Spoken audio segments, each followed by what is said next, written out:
So let's go nitty gritty. Let's actually drill down into specific patients, all right? Specific situations, scenarios, and we'll start off with a low-grade bladder cancer, a few small tumors. Dr. Qian, Dr. Bourlon, you guys won't see those patients, correct? Not usually. I mean, those are patients that are usually diagnosed and seen by urologists. And as Dr. Chang explained, they usually get to us whenever they're looking for additional options, right?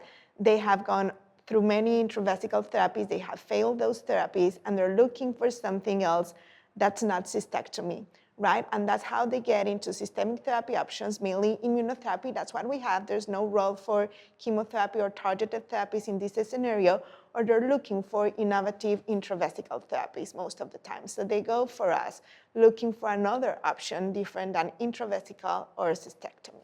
Got it. So, all right, low-grade patient, papillary. Right now, we have trials that are opening, that are starting. Anything exciting for you, Tom, in that, let's call that group of patients the intermediate risk patients. So those are patients that tend to have recurrent disease, that tend to have low-grade disease, tend to have papillary disease. Anything exciting in that space for you? Yeah, there's a lot of interesting things, and specifically when you think about the fact that we didn't really have much at all a few years ago, and a lot of us in the community still don't do much for these patients. We use perioperative chemotherapy, right, a single dose of gemcitabine or mitomycin after the resection, but we know these patients still recur at a pretty high clip over the next 2 to 3 years, and so there's a lot of trials with both with intravesical agents. I think one of the really interesting things that's emerging in this group of patients is their incidence of FGFR alterations in their tumors.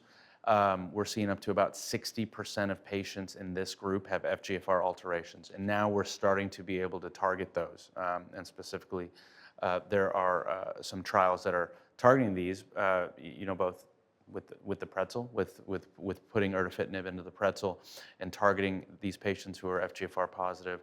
And then actually there are oral FGFR inhibitors now that are being developed to try to see if that can make a difference. So that's a really exciting, I think, biomarker-driven, personalized approach.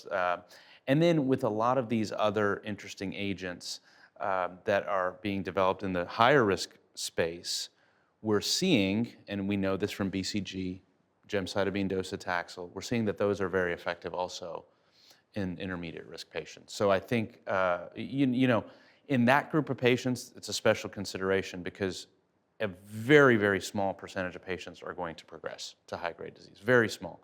But quality of life is really important. Freedom from major interventions is really important. We don't want to be taking these patients for TURBTs with general anesthesia every 4 months. And so I think the calculus is a little bit different. We're not looking at, okay, well, we don't want you to die from bladder cancer. We're looking at, we really don't want you to be, bothered by this at all. We really want to maximize quality of life. And so it's kind of a different mindset. Yeah, so with many of the disease processes, obviously the more advanced disease, the more aggressive disease, we tend to study those individuals first. And that was the case with kidney cancer. That was the case with prostate cancer. That's been the case with urothelial carcinoma. And so now we've gone from advanced disease to invasive disease, and we have a lot of trials now focusing on that patient population that is BCG unresponsive. That's where the pembrolizumab systemic therapy obviously has gotten an FDA approval in the US. And that's where a lot of intravesical therapies have really started, not only to get approval, but also being studied and also being reported. So let's talk about some of those exciting BCG unresponsive. Dr. Chang, you talked a little bit about pembrolizumab and the data associated with that. Anything that you and your colleagues at UT Southwestern then consider? Let's talk about available medications now for those patients who are BCG unresponsive. Yeah, I think for available therapies, it seems most of them are still in the intravesical stage, right? We're talking about chemotherapy or one of the newer agents, I think, in 803 I've heard of, right? Another one with a very long name that's adenovirus. Thank you, yes, that I just can't say. So I've heard of that, right, utilized in the BCG refractory setting. In terms of clinical trials or kind of exciting things on the horizon, right?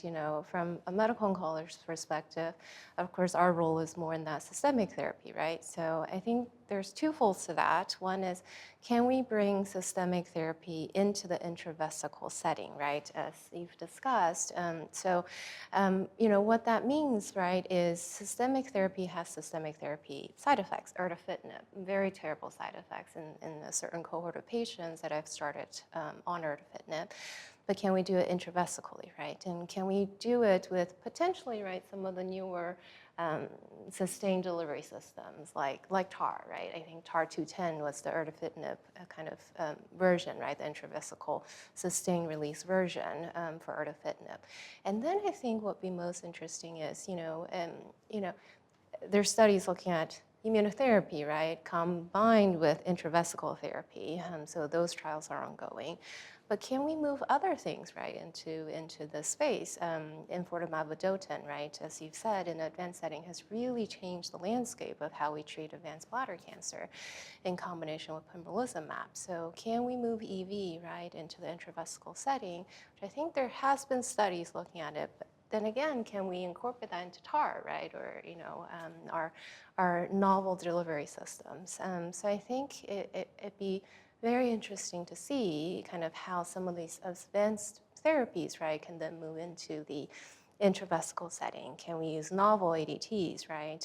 Now we have bispecifics and such. So can we move these into the earlier setting, not by introducing systemic toxicities, but utilizing in kind of more the localized space? So Dr. Bourlon, in Mexico City, in the US, these intravesical therapies are 99%, or I would say 100%, maybe 110%. I mean, basically, all those patients that get intravesical therapies, they're placed within the urologist office, either by MDs or advanced practice providers. In Mexico, is that also the case, or do medical oncologists also start engaging in placement of these intravesical devices? Mostly the pattern is these patients are seen by urologists. They are seen for diagnosis, intravesical BCG, then intravesical chemotherapy as an option. That's something that we've used for years. And nowadays they're getting trained in nadofaragene and also, in this interleukin-15 agonist, which is also approved. But that's a therapy mainly delivered by urologists, right? It's intravesical therapy. So mostly they're seen at urologist offices, but sometimes, they might not have available neither of these intravesical options other than BCG or chemotherapy. And the only other alternative, as we've mentioned, is systemic pembrolizumab. So that's why we see those patients, and they usually refer to us because a urologist wanted another option, or the patient didn't want cystectomy or didn't have any other intravesical treatments available, and that's why we see those patients. But they mainly go to the urologist office, or they're looking to, clinical trials or try to look for other options, and they get into do because they have done the research in the website. But usually they're seen by urologists, and there's another challenge because now we need urologists to get trained in all these new therapies, right? It's not the same thing as BCG. They might be slightly different. You need to place a device inside the bladder, and you need some training. And not all urologists are well trained in treating non-muscle invasive bladder cancer. Yeah, no, actually, a very good point. The nuances as part of our original discussion regarding risk stratification of these patients who, we formerly used to have a dearth of options, and now we have a significant number of options other than BCG or single perioperative chemotherapy in terms of what we do for these patients with higher risk disease.